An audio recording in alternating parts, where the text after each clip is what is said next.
नमस्कार दोस्तों, आप सभी का स्वागत है सूर्यांश साइबर में। तो दोस्तों, इस वीडियो में आज हम लोग सीखने वाले हैं कि मध्य प्रदेश में जो प्राइमरी स्कूल टीचर का जो फॉर्म आया है, जो कि 13,000 प्लस वैकेंसी हैं, तो उसका फॉर्म किस प्रकार से आप लोग फिलअप करेंगे। तो इसको फिलअप करने के लिए सबसे पहले आपको आ जाना है MP ऑनलाइन की साइट पर आ जाना है। वहाँ पे टीचर का जो प्राइमरी स्कूल का फॉर्म आया है, तो उसको आप जो है नोटिफिकेशन, तो वहाँ से आप अप्लाई ऑनलाइन पे क्लिक कर दीजिए। जैसे आप अप्लाई ऑनलाइन पे क्लिक करते हैं तो आपके सामने इसका मध्य प्रदेश कर्मचारी चयन मंडल के अंतर्गत प्राइमरी स्कूल टीचर का जो फॉर्म है वो यहाँ से ओपन हो जाएगा। उसके बाद सबसे पहले आपका जो है पंजीयन क्रमांक मांगा जाएगा यहाँ पे। उसके बाद आपका डेट ऑफ बर्थ यहाँ पे एंटर कर दीजिए। उसके बाद आपका जो यहाँ पे कैप्चा कोड दिख रहा है, जो कि यहाँ पे शो हो रहा है, प्लस या माइनस जो भी शो हो उसको आप ऐड और माइनस करके यहाँ पे लिख दीजिएगा। अगर आपका जैसे यहाँ पे 6+6 तो यहाँ पे आप 12 ऐड करके यहाँ पे लिख दीजिए। उसके बाद यहाँ पे आप इसको जो भी नोटिफिकेशन है, निर्देश है, उसको पढ़ने के बाद आप अपने फॉर्म को सबमिट पे क्लिक कर दीजिए। जो भी आप डिटेल डालें हैं, जैसे आप इस पर क्लिक करते हैं तो वहाँ पे आपका फॉर्म जो भी आपका पंजीयन क्रमांक वाला है, जो सामान्य पंजीयन, वो फॉर्म यहाँ पे ओपन हो जाएगा। वहाँ से आपकी डिटेल अधिकांश यहाँ पे फिलअप हो जाती है ऑटोमेटिक। तो उसको आप यहाँ पे सिलेक्ट कर लीजिएगा। सेलेक्ट करने के बाद आप उस डिटेल को पूरा ध्यानपूर्वक चेक कर लीजिए। आप अपना नाम, पिता का नाम, माता का नाम, उसके बाद अपना आप जेंडर, डेट ऑफ बर्थ, ये सब चीज़ें आप ध्यान देख लीजिएगा। आप किस कैटेगरी से हैं उसको आप यहाँ पे चेक कर लीजिएगा। आप MP के हैं कि नहीं है, इसको आप सेलेक्ट कर लीजिएगा। उसके बाद आपकी जो क्वालिफ़िकेशन है उसको यहाँ पे चेक कर लीजिएगा। इसको चेक करने के बाद जो है आप अपना डोमिसाइल आपका कहाँ पे है इसको देख लीजिएगा। हैंडीकैप्ड ये अपना चेक कर लीजिएगा, क्या आप वैवाहिक हैं कि नहीं है वैवाहिक। तो यहाँ पे आप इसको चेक करने के बाद अपना जो पत्राचार का जो पता है वो सब चीज़ें भली बात चेक कर लीजिएगा। उसके बाद आपका यहाँ पे आधार कार्ड का जो नंबर है वो सब चीज़ें आप यहाँ पे वेरीफाई कर लीजिए। आधार कार्ड का जो नंबर है वो लास्ट के 4 डिजिट है, आपको यहाँ पे शो होगा। हैंड राइटिंग डिक्लेरेशन देखने के बाद आप आगे बढ़ने पे क्लिक कर दीजिएगा। जैसे आप आगे बढ़े पे क्लिक करते हैं तो यहाँ पे आपका जो ये साइट रिडायरेक्ट हो जाती है MP का जो टीचर का फॉर्म है वहाँ पे। तो आप इसको एक बार फिर से यहाँ पे चेक कर लीजिएगा फॉर्म अप्लाई करने से पहले, क्योंकि ये आपका जो है सीधा प्राइमरी टीचर भर्ती जो हो रही है उसका यहाँ पे फॉर्म ओपन हो गया है। तो यहाँ पे आपका जो है फिर आपसे पूछा जा रहा है, कुछ जानकारियाँ हैं जो कि आपसे पूछी जा रही हैं। यहाँ पे सबसे पहले आपसे पूछा जा रहा है कि आप जो है इंग्लिश माध्यम में जो है पढ़ाने के लिए सक्षम है कि नहीं है। अगर आप हैं तो यस कर दीजिए, नहीं तो आप नो कर दीजिए, हाँ या ना। अगर है तो आप हाँ पे टिक कर दीजिए, नहीं है तो आप नहीं पे टिक कर दीजिए। ठीक है। और सब डिटेल जो है यहाँ पे है उसको आप ध्यानपूर्वक देख लीजिए। जिसके लिए आप एलिजिबल होंगे वो आप यहाँ पे एंटर कर दीजिएगा। उसके बाद नेक्स्ट आता है कि आप जो है हायर सेकेंडरी जो भी आपकी क्वालिफिकेशन है जो उत्तीर्ण है कि नहीं है, तो इसको आप हाँ कर दीजिएगा। बिना इसके जो है फॉर्म आप नहीं कर सकते, आगे नहीं बढ़ा सकते। उसके बाद आप अपनी क्वालिफिकेशन जो है यहाँ पे ऐड कर दीजिए। जैसे यहाँ पे जो है 5 क्वालिफिकेशन दिए गए हैं। जैसे पहला है जो कि कम से कम 50% अंकों के साथ आप हायर सेकेंडरी अथवा उसके समकक्ष प्रारंभिक शिक्षा में 2 वर्षीय डिप्लोमा आपके पास होना चाहिए। उसके बाद सेकंड है कम से कम 45% अंकों के साथ आप सेकेंडरी अथवा इसके समकक्ष MCTE 2002 के मुताबिक प्रारंभिक शिक्षा में आप उत्तीर्ण हो। ठीक है। तो इसको आप ध्यानपूर्वक देख लीजिएगा। उसके बाद थर्ड में आप देख लीजिएगा 50% अंकों के साथ सेकेंडरी अथवा उसके समकक्ष प्रारंभिक शिक्षा में 4 वर्षों के साथ डिप्लोमा आपका होना चाहिए।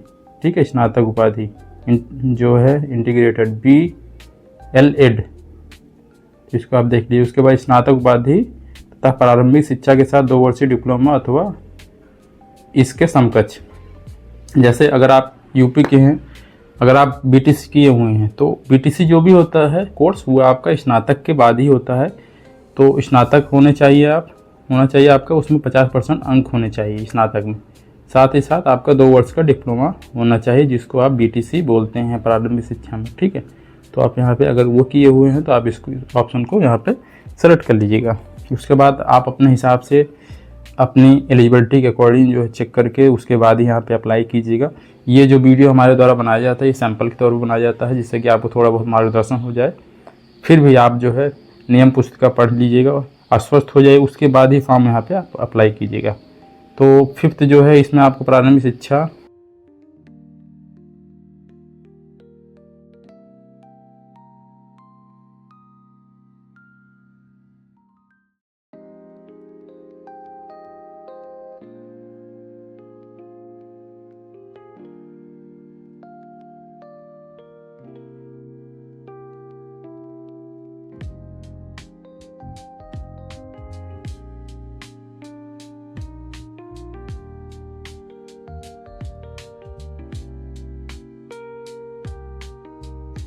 एड आवश्यक है। तो अगर आपके पास ये है तो आप इसको सिलेक्ट कर लीजिएगा। अगर बीटीसी है स्नातक के बाद तो आप ऑप्शन डी सिलेक्ट कर सकते हैं।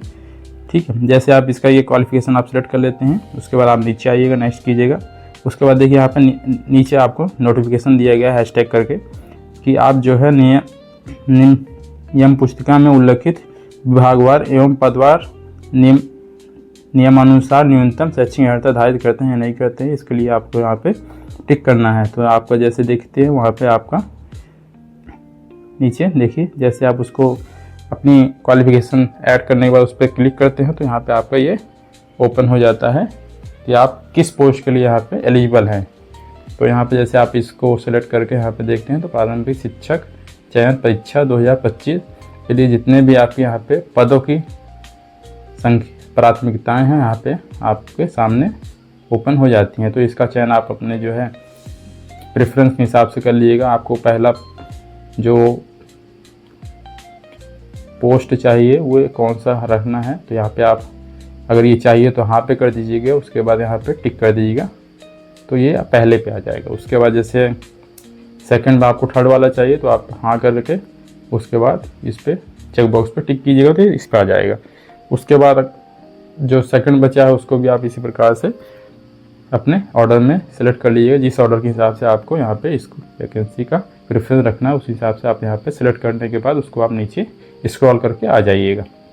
एक बार वेरीफाई कर लीजिए कि आपका जो है ये जो आप प्रेफरेंस डाल रहे हैं ये सही है कि नहीं सही है। एक बार आप नोटिफिकेशन भी अपना चेकआउट कर लीजिएगा जिससे कि किसी प्रकार की कोई समस्या ना हो, क्योंकि अगर कोई समस्या होती है, त्रुटि होती है तो उसके बाद आपको दोबारा से फॉर्म यहाँ पे करेक्शन करना पड़ेगा, जो कि आपका यहाँ पे हो जाता है। चार्जेज लगते हैं, कुछ फीस पेमेंट करना पड़ता है आपका। उसके बाद नेक्स्ट में आइएगा 50 जो ऑप्शन है 50 मध्य प्रदेश राज्य के रोजगार कार्यालय में आपका जीवित पंजीयन होना चाहिए। तो इसका आप पंजीयन नंबर यहाँ पे डाल दीजिएगा, जो कि हमारे द्वारा एक वीडियो बनाया गया है कि आप पंजीयन कैसे कर सकते हैं। उसको पूरा शुरू से लेकर अंत तक वहाँ से आप जाके अपना वीडियो देख के पंजीयन अगर नहीं की है तो करके यहाँ पे आइएगा। तो वहाँ पर पंजीयन क्रमांक और किस डेट पे किए हैं इसको आप यहाँ पे एंटर कर दीजिएगा और किस डिस्ट्रिक्ट से किए हैं वो आप यहाँ पे सेलेक्ट कर लीजिएगा। ठीक है, जब ये आपका सेलेक्ट हो जाए तो ध्यानपूर्वक एक बार पंजीयन संख्या आप जो है मिला लीजिएगा, क्योंकि ये बहुत ही इंपॉर्टेंट होता है। बिना इसके जो आपके एमपी का ये वाला फॉर्म अप्लाई नहीं कर सकते हैं बिना रोजगार कार्यालय के, तो इसको आप ध्यानपूर्वक चेक कर लीजिएगा। उसके बाद नेक्स्ट ऑप्शन आपका आता है, ये आपका रहता है 2 वर्षीय विशेष शिक्षक का रहता है। तो अगर आपके पास ये हो तो इसको आप यस कीजिएगा, नहीं तो आप नो कर दीजिएगा। ठीक है, उसके बाद आपका नेक्स्ट ऑप्शन जो है उसको आप देख लीजिएगा ध्यानपूर्वक। अगर आपके पास है ये न्यूनतम शैक्षिक अर्हता तो आप इसको यस कर दीजिएगा, नहीं तो आप नो कर दीजिएगा। ठीक है, ये आपका एक्स्ट्रा है।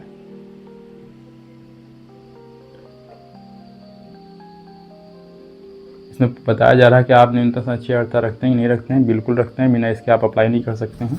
उसके बाद आपका परीक्षा केंद्र का जो है आपसे प्रेफरेंस पूछा जा रहा है, तो यहाँ पे परीक्षा केंद्र का जो भी प्रेफरेंस है आप अपने अकॉर्डिंग जो है देख लीजिएगा। अगर आपको पता नहीं है थोड़ा सा आप मैप देख लीजिएगा, वहाँ से आपको समझ में आ जाएगा आपके नियर बाई लोकेशन क्या है, जहाँ से आपको सुविधाजनक साधन मिल जाएगा, आपको जाने में किसी प्रकार कोई समस्या ना हो। तो अगर आपको बिल्कुल नहीं नॉलेज है तो आप थोड़ा सा मैप का सहारा ले सकते हैं। जैसे यहाँ पे आपका है 4 प्रेफरेंस आपको देना है, तो आप अपने नज़दीकी जो भी शहर है उसको आप सेलेक्ट कर लीजिएगा। उसके बाद यहाँ पे डिक्लेरेशन है, इस पर टिक कर दीजिएगा। एक बार डिक्लेरेशन आप लोग ध्यानपूर्वक भली बात है चेक कर लीजिएगा, जिससे कि किसी प्रकार की कोई त्रुटि ना हो,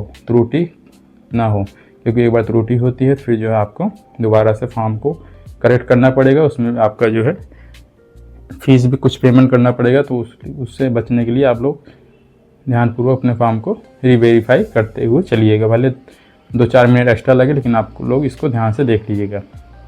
फॉर्म अपना पूरा ध्यानपूर्वक देखने के बाद आप इसको स्क्रॉल करके नीचे आ जाइएगा। उसके बाद नीचे आने के बाद आप आगे बढ़ने पे क्लिक कर दीजिएगा।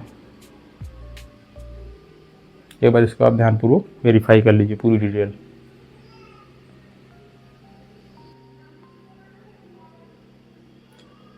और दोस्तों यहाँ पे जो सिक्योरिटी रीजन के कारण जो है यहाँ पे हम डाटा को थोड़ा सा ब्लर कर देंगे, जिससे कि जो है किसी प्रकार का डाटा का मिसयूज ना हो। चूँकि ये फॉर्म जो है सैंपल के तौर पे जो है फिलअप किया जा रहा है, तो आप लोग अपने फॉर्म को ध्यानपूर्वक भरिएगा।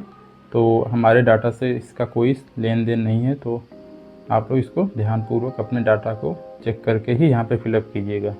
बिल्कुल भी लापरवाही मत कीजिएगा। यहाँ पे जो भी इंफॉर्मेशन हमारे द्वारा फुल फीड की जा रही हैं वो सब सैंपल के तौर पे हैं, तो इस पर थोड़ा सा आप लोग ध्यान दीजिएगा।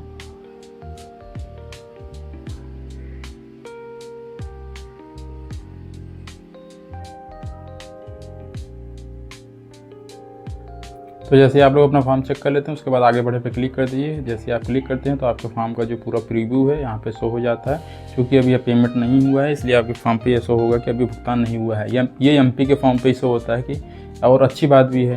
तो इसके बाद आप इसको प्रिंट आउट करके अपने सिस्टम में सेव कर लिए, नहीं तो आप इसका प्रिंट आउट निकाल लीजिए। बिना प्रिंट आउट या बिना सेव किए जो है फॉर्म आगे पेमेंट के लिए रीडायरेक्ट नहीं होगा। तो जब तक आप इसको सेव नहीं कीजिएगा या प्रिंट आउट इसका नहीं लीजिएगा, तब तक यह फॉर्म आगे प्रोसीड नहीं होगा। तो इसको सेव करने के बाद आप नीचे आ जाइए। नीचे आके प्रोसीड टू पेमेंट पे क्लिक कर दीजिए। जैसे आप प्रोसीड टू पेमेंट पे क्लिक करते हैं तो ये साइट जो है रिडायरेक्ट हो जाती है पेमेंट गेटवे पे।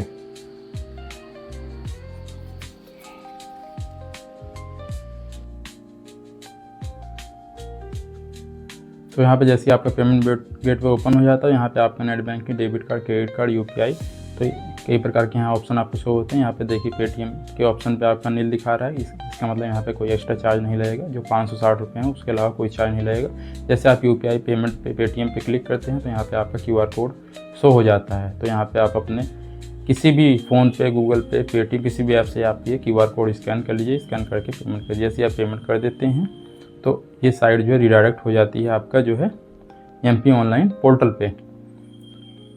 तो पेमेंट के बाद आपका फॉर्म जो है पूरा कंप्लीट हो जाएगा। उसके बाद जो है इसका आप प्रिंट आउट अपने पास सेव करके रख लीजिए PDF के रूप में।